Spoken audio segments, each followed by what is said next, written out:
నమస్కారం, మీరు చూస్తుంది సుమన్ టీవీ. నేను మీ కీర్తి. నాతో పాటు ప్రముఖ ఆస్ట్రాలజర్ బ్రహ్మశ్రీ నందివట్ల శ్రీహరి శర్మ గురువు గారు ఉన్నారు. నమస్తే గురుగారు.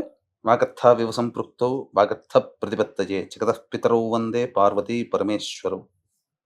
ఆదిత్యాయ చ సోమాయ మంగళాయ బుధాయ చ గురు శుక్ర శనిభ్యశ్చ రాహవే కేతవే నమః.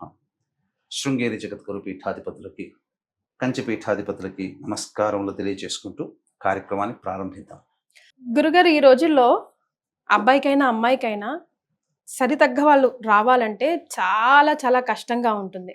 అంటే అక్కడే ప్రాబ్లమ్స్ అన్నీ వస్తూ ఉన్నాయన్నమాట. పెళ్ళిళ్ళు వద్దని చెప్పేసి, బికాజ్ ముఖ్యంగా అమ్మాయిల విషయం మాట్లాడుకుంటే వాళ్ళు కూడా చదివేసి బాగా సెటిల్ అయి ఉన్నారు కాబట్టి ఆరితేరున్నారు. ఇదివరకు రోజుల్లాగా అమ్మా నాన్నలు చూపించినవే చేసుకోండి అంటే కుదరట్లేదు. అండ్ మ్యాచెస్ కూడా సరైన టైంకి అలా సెట్ అవ్వట్లేదు గురువుగారు.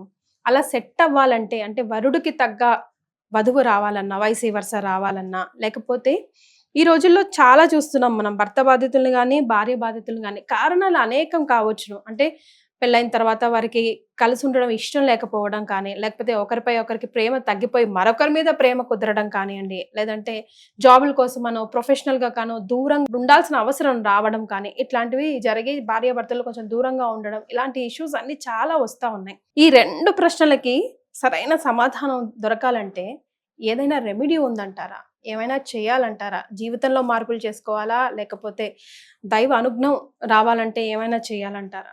ఈ విషయంలో కనుక చూసుకుంటేనమ్మా, మనకు సనాతన ధర్మం అనేకమైనటువంటి వ్రతాదులు, నియమాలు అనేటువంటివి ఉన్నాయి. అందుకనే చాలామంది ఈ సంవత్సరం పొడుగుతా ఒక్కొక్క మాసములో వచ్చేటువంటి కొన్ని ప్రత్యేకమైనటువంటి పుణ్యతిథుల్లో నోములు కొన్ని, వ్రతాలు కొన్ని చేసుకోమని చెప్పడం, తద్వారా దానికి సంబంధించినటువంటి చారిత్రక కథనం కూడా ఉంది.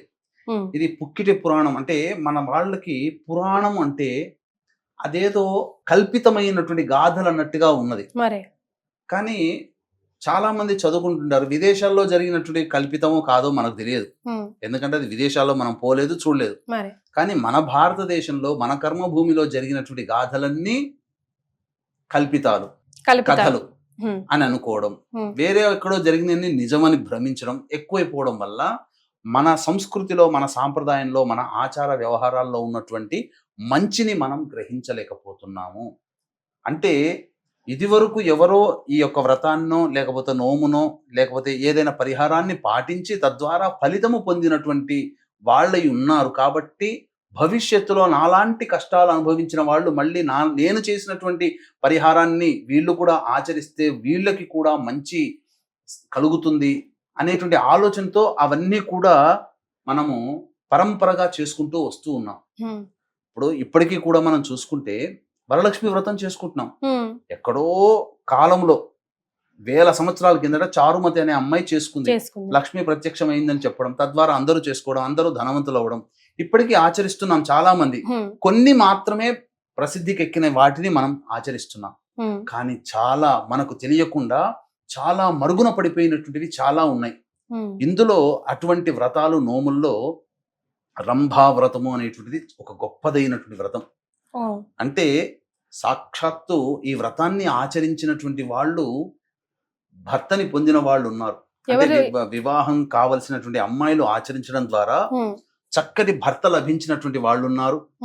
అలాగే భర్త దూర ప్రాంతాలకు వెళ్ళిపోయి తిరిగి రానటువంటి వాళ్ళు, భర్త వదిలేసినటువంటి ఆడవాళ్ళు మళ్ళీ భర్తను పొందాలనేటువంటి ఆలోచనతో ఉన్నవాళ్ళు, వీళ్ళందరూ కూడా ఆచరించి భర్తని పొందినటువంటి వాళ్ళు ఎంతో మంది మహిళలు ఉన్నారు పూర్వకాలంలో. ఈ వ్రతం ఆచరించినటువంటి వాళ్ళు. సో ఏం చేయాలంటారు గురుగారు? రంభా వ్రతం అని చెప్పానమ్మా. అంటే పూర్వకాలంలో మనకు చెప్పదగినటువంటిది ఏంటనంటే, హిమవంతుని పుత్రిక అయినటువంటి పార్వతి గత జన్మలో సతీదేవి మళ్ళీ పరమేశ్వరుని భర్తగా పొందడం కోసం పరమేశ్వరుని కోసం వేచి చూసింది. వేచి చూసిన తర్వాత దేవతల యొక్క ప్రేరణ చేత మన్మధుడు రావడం, ఆ విధంగా యోగ భ్రష్టత్వం కలిగింది పరమేశ్వరుడికి. అంటే తాను జపం చేసుకున్నాడు, కళ్ళు తెరిచి ఎదురుగా చూడగానే మన్మధుడు బూడిదైపోతాడు. తన యొక్క యోగ నిష్టకి భంగం కలిగించిన వాడు మన్మధుడని తెలుసుకొని ఆ విధంగా బూడిద చేస్తాడు. తదనంతరం ఒకవైపుకు చూస్తాడు, చూడగానే పార్వతీదేవి కనబడుతుంది. ఆమెను చూడగానే ఏమీ చెల్లించకుండా పర్వత ప్రాంతాలకు వెళ్ళిపోతాడు పరమేశ్వరుడు. అయ్యో, నా కోసమే కదా మన్మధుడు ప్రేరణ చేసింది, నన్ను చూసి మళ్ళీ నన్ను వరిస్తాడేమో అనుకుంటుంటే నన్నేమి చూసి పట్టకుండా. చూడకుండా పట్టించుకోకుండా వెళ్ళిపోయాడని చెప్పి తల్లి దగ్గరకు వచ్చి బాధపడి జరిగిన వృత్తాంతం అంతా చెబుతుంది. హిమవంతుడు అలాగే చెప్తాడు. అప్పుడు నారద మహాముని వచ్చి, మ్మ్. అమ్మా ఇవేం చింతించకు, మళ్ళీ పరమేశ్వరుడు నీకు భర్తగా లభిస్తాడు.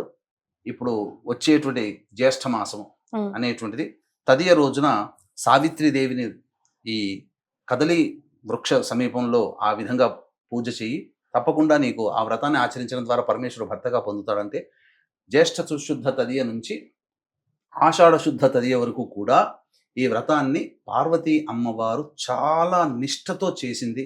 తద్వారా పరమేశ్వరుడు వచ్చి భార్యగా స్వీకరించడం జరిగింది ఈ మ్మ్. రంభావ్రతం. ఓ.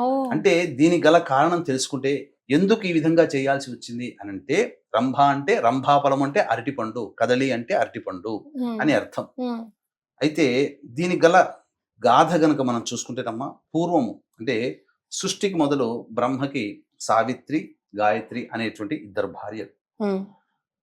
తనకి చాలా గొప్పదైనటువంటి అందం ఉన్నటువంటి కారణం చేత కొన్ని రోజుల తర్వాత ఆమె అహంకరించసాగింది. మ్మ్. బ్రహ్మ దగ్గరికి వెళ్ళడానికి మనస్కరించకుండా ఉన్నప్పుడు గాయత్రీదేవి చాలాసార్లు చెప్పి చూసింది. మ్మ్. అయినా కానీ మనస్కరించలేకపోయేసరికి బ్రహ్మదేవుడికి పట్టరాని కోపం వచ్చి భూమిలో బీజము లేని వృక్షమై జన్మించుగాక అని చెప్పి శపిస్తాడు. ఓ. శపించిన తర్వాత అప్పుడు బాధపడుతుంది. మ్మ్. నా యొక్క చింతిస్తున్నాను చేసిన తప్పుకి, హ్మ్. నాకేదన్నా మళ్ళీ అనుగ్రహించు, నా శాప నివృత్తి చేయంటే నేనేం చేసేదేం లేదమ్మా, నువ్వు అనుభవించాల్సిందే. అనుభవించాల్సిందే అని చెప్పడంతో భూలోకంలో మ్మ్. అరటి చెట్టుగా జన్మిస్తుంది. ఓ. ఆ చెట్టు రూపంలోనే బ్రహ్మ గురించి ఘోరమైన తపస్సు చేస్తుంది ఆ సావిత్రిదేవి. అప్పుడు బ్రహ్మ ప్రత్యక్షమై, నీలో ఒక అంశ అందులో ఉండాలి, మళ్ళీ తిరిగి సత్యలోకానికి రామ్మ అని చెప్పి తీసుకొని వెళ్తాడు. కానీ ఆమె సావిత్రి దేవతలో ఉన్నటువంటి ఒక అంశని ఆ రంభా వృక్షంలో నిక్షిప్తమై ఉంది. ఓ. అందుకనే కోల్పోయినటువంటి భర్తని తిరిగి మళ్ళీ పొందగలిగినటువంటి వ్రతము ఈ రంభా వ్రతం అనేటువంటిది ఆచరించిన సావిత్రిదేవి బ్రహ్మను పొందినట్టుగా, అలాగే కోరుకున్న జీవిత భాగస్వామిని పొందడం కోసం రంభా వ్రతాన్ని ఆచరించినటువంటి పార్వతీదేవి పరమేశ్వరుని పొందినట్టుగా, మ్మ్. ఆ రోజు నుంచి కూడా రంభా వ్రతాన్ని ఎవరైతే ఆచరిస్తారో మ్మ్. వాళ్ళకి కోరుకున్నటువంటి జీవిత భాగస్వామి, ఎంతో మంది వీక్షించేటువంటి ప్రేక్షకుల్లో పెళ్లి కానటువంటి అమ్మాయిలు ఉన్నారు. చాలా మందికి మంచి చదువు, సంస్కారం, అందము, తెలివితేటలు, సంపాదన, ఎన్నో రకాలైనటువంటివి సుగుణాలు చాలా ఉంటాయి. కానీ ఏం కారణమో తెలియదు, వివాహం అనేటువంటిది ఆలస్యంగా జరగకుండా జరుగుతుంది. ఇబ్బంది పడుతూ ఉంటుంటారు. అవునండి. కాబట్టి ముఖ్యంగా ఈ ప్రేమ వివాహాలు ప్రేమ వివాహాల విషయంలో ఎంతో వాళ్ళకి మంది ఎదురు చాలా చూస్తుంటారు. హెల్ప్ఫుల్ అవుతుంది కదా గురుగారు. మనం చూస్తున్నాం కదమ్మా. అంటే పెళ్లి పీటల దాకా వచ్చి కూడా తాళి కట్టే సమయంలో కూడా నాకు ఈ భర్త వద్దని చెప్పి వెళ్ళిపోయి ఆడవాళ్ళు ఉన్నారు. అవును, నిన్ననే కర్ణాటకలో జరిగింది. అంటే ఇవన్నిటికీ కారణం ఏంటంటే, కోరుకున్న జీవిత భాగస్వామి లభించలేకపోవడం వల్ల మదనపడి ఆ అమ్మాయి ఎటూ చెప్పుకోలేక పెళ్లి పీటల దాకా వచ్చి తీరా తాళి కట్టే సమయంలో తన నిర్ణయాన్ని చెప్పి బాధపడుతుంటే ఏ మగవాడైనా ఇష్టపడి పెళ్లి చేసుకుంటాడు. మారే.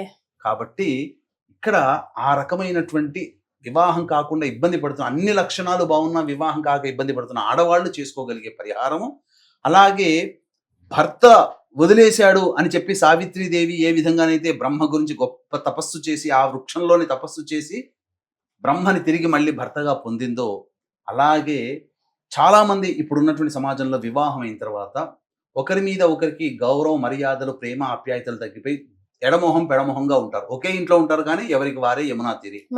మరి కొంతమంది అయితే వేరే వాళ్ళ ఆడవాళ్ల మోజులో పడినటువంటి భర్తలు నన్ను పట్టించుకోవట్లేదని చెప్పి ఘోరంగా విలవిలలాడిపోతూ ఉంటుంటారు అటువంటి వాళ్ళు.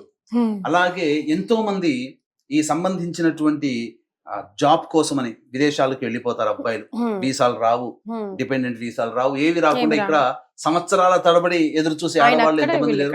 అసలు నేను పెళ్లి చేసుకున్న దేనికి, నేను అసలు ఆయనతో కలిసి కాపురం చేయాలనే కదా, ఏ జన్మలో ఏ పాపం చేసినా, ఎవరిని నేను విడగొట్టానో నాకు ఈ దుస్థితి కలిగింది. పెళ్ళైన దారభేతో అచ్చడం ముచ్చట తీరకుండానే భర్త ఆమె విదేశాల్లో ఉన్నాడు, నాకు ఇక్కడ నరకం ఏంటి? పెళ్ళయ్యి అయినట్టుగా కానట్టుగా, పెళ్లి కాకుండా బాగుండేది కదా, పెళ్ళయిందని ఇంకో చెడ్డ పేరు, నాకు ఇప్పుడు దూరంగా ఉంటున్నాననే చెడ్డ పేరు, నా గోడు ఎవరికి చెప్పుకొని విలపించే ఆడవాళ్ళు ఈ వ్రతాన్ని ఆచరిస్తే తప్పకుండా వాళ్ళకి మళ్ళీ తిరిగి అచిరకాలంలోనే భర్త దగ్గరవుతాడు. అంటే ఏదో మాయ చేసినట్టుగా కాకుండా వీసా కోసం ఎదురు చూసే వాళ్ళకి వీసా వస్తుంది, ఎగిరి Hmm. గంతేసి వెళ్ళిపోతారు, అమ్మ నా మరి. భర్త దగ్గరికి పోతున్నా అని. ఇక వదిలిపెట్టినటువంటి భర్త తప్పు తెలుసుకొని నేను అన్ని కూడా తెలుసుకున్నాను, నాకు జ్ఞానోదయం అయింది, నువ్వే నా భార్యవి అని చెప్పి మళ్ళీ చేరదీస్తాడు. అలాగే ఇద్దరి మధ్య ఆప్యాయత అనురాగాలు లేకుండా ఉన్నటువంటిది మళ్ళీ మన్మథ బాణాలు మళ్ళీ చిగురించి వాళ్ళిద్దరు కూడా ఒకరికొకరికి తోడే జీవితాంతం కలిసి ఉండేటట్టుగా ఉంటారు.